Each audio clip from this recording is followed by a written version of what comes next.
মানে flying kiss কেমনে দেয় পোলা পায় না, আমি তো জানি না, জেনজিরা দেয় আবার দেখছি এরকম এরকম করে। যাই হোক, আমরা ফ্লাইং কিস দিলাম কারে? পুতিন কাকুরে। ভাল লাগে লোকটারে। দেখেন, থাকে না যে অন্যদের কাছে উনি অনেক ফ্যাসিস্ট, অন্যদের কাছে আন্ডারওয়ার্ল্ড ডন, ভাল লাগে তো, শব্দের মধ্যে একটা ভাবসাব আছে। ওয়ান এন্ড অনলি ব্লুটুথ কাক্কা, প্রচন্ড ক্ষমতাধর শক্তিশালী একটা দেশের প্রেসিডেন্ট, তাই না? Putin, Vladimir Putin. কিন্তু তার মধ্যে যে বিনয়ের দিকটা, এটা অন্যরকম। আবার মুসলিম কান্ট্রিগুলোকে নিয়ে পশ্চিমাদের যে গেম খেলা, সেই খেলার বিপরীতে আমেরিকার যে পলিসি বা ইউরোপীয় ইউনিয়নের যে পলিসি, নেগেটিভ মনে হলে আপনারা সন্ত্রাসী গোষ্ঠী, সন্ত্রাসী তকমা দিয়া এরকম নানা নিয়াটিয়া করে ফেলে। আমরা নামে নিতে পারতেছি না ভিডিওতে, বুঝছেন তো? আফগানিস্তানের ক্ষমতাসীন যে শাসক গোষ্ঠী, তাদের কথা বলতেছি। কোন লেভেলে গেছে আফগানিস্তান? পরমাণু নিয়ে এখন কাজ করতেছে। মানে একটা দেশে চুষা খাওয়ার পরেও এখানে ইসলামিক অনেক গোষ্ঠীগুলা ইসরায়েল এবং আমেরিকা এখানে পালে।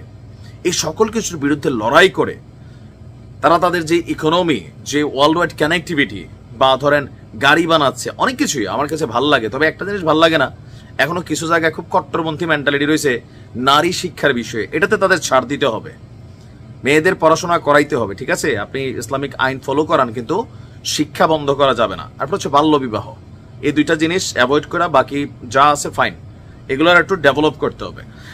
এখন এই যে উড়তে থাকা বা কি বলা যায় অঙ্কুর, হ্যাঁ, যে নতুন অঙ্কুর হিসেবে তারা এই যে বিশ্বের জুড়ে নিজেদের অবস্থান প্রকাশ করতে যাচ্ছে, এই মুহূর্তে একটা শক্তিশালী হাত দরকার। একদিকে চীন ঢুকছে, বাট চীনের ইন্টেনশন আলাদা। আর এখন রাশিয়া, সে প্রথম থেকে ছিল, বাট ফাইনালি আজকে ঘোষণাটা দিছে যে আফগানিস্তানের ক্ষমতাসীন শাসক গোষ্ঠী যারা আছেন তাদেরকে সন্ত্রাসী সংগঠনের তকমা বাতিল করেছে রাশিয়ার সুপ্রিম কোর্ট। তো রাশিয়াও একসময় এদেরকে মনে করতো, এটার পিছনে আবার অন্য কারণ আছে।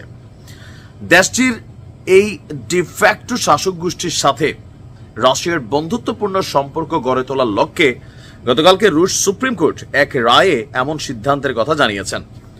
বেসিক্যালি 2021 সালে এই গোষ্ঠীটি আফগানিস্তানের ক্ষমতায় আসার পর আপনার যুক্তরাষ্ট্র নেতৃত্বাধীন পশ্চিমা সামরিক বাহিনী আফগানিস্তান থেকে চলে যায়। তারপর তারা ক্ষমতাকে নিজেদের মতন করে ধরে। আফগানিস্তান থেকে মার্কিন সেনা প্রত্যাহারকে মস্কো যুক্তরাষ্ট্রের ব্যর্থতা হিসেবে মনে করে তখন থেকে আফগানিস্তানের শাসক গোষ্ঠীর সঙ্গে সম্পর্ক স্বাভাবিকের নানান পদক্ষেপ নেয়। একই সঙ্গে তাদের সাথে গুরুত্বপূর্ণ অর্থনীতি এবং সন্ত্রাসবাদের বিরুদ্ধে লড়াইয়ের অন্যতম মিত্র হিসাবে নিজেদের ভূমিকা রেখে এসেছে।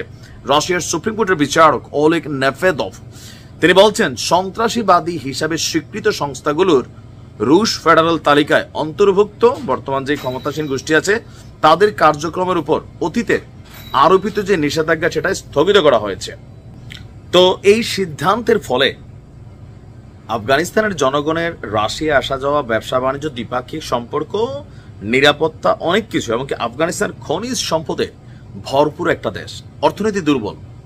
তো এই খনিজগুলো নিজেরা চাইলেই উঠাতে পারে না, এখানে বিদেশিরা ঢুকবে। চীন কিন্তু ওই ধান্দাতে ঢুকছে, এমনকি হিউজ বিলিয়নস অফ ডলার বিনিয়োগ করা শুরু করছে। আফগানিস্তান নিজেরা বিভিন্ন ধরনের কোলা বানাচ্ছে, যেগুলো বিশ্বজুড়ে এই মুহূর্তে মার্কেট পাচ্ছে কোয়ালিটি ভিত্তিতে। যুক্তরাষ্ট্র ঢুকছে, আপনি বোঝেন, যুক্তরাষ্ট্র আফগানিস্তানের তৈরি পণ্য পানীয় কোলা না পাম কোলা এটা যাচ্ছে। তারপর হচ্ছে আনারের যে একটা পানীয় আছে, এটা খুবই জনপ্রিয় এবং কি হালদি একটা ফুড হিসাবে স্বীকৃতি আছে। তো সবকিছু মিলিয়ে আমার মনে হয় রাশিয়ার সাথে তাদের ভালো একটা সম্পর্ক রাখতে হবে। ইভেন রাশিয়াকে মিত্রশক্তি হিসাবে আগামী দিনে কাজে লাগাতে হবে। আর তাদের প্রতি আমাদের যে মন্তব্য বা পরামর্শ, সব ঠিক আছে, কিন্তু নারীদের শিক্ষা আর বাল্য বিবাহ 10-11 বছরে বিয়ে দিয়ে দেয়, এই মেন্টালিটি থেকে আবার বের হয়ে আসতে হবে। তবে আমার ভিডিওতে যার যার মনে হয় ভাই আপনার মেয়েরে দিয়ে 11 বছরে বিয়া এরকম বুড়ো একটা সাথে, তাহলে বুঝতে পারবো আপনি ওই লাইনেরই। ভালো থাকুন।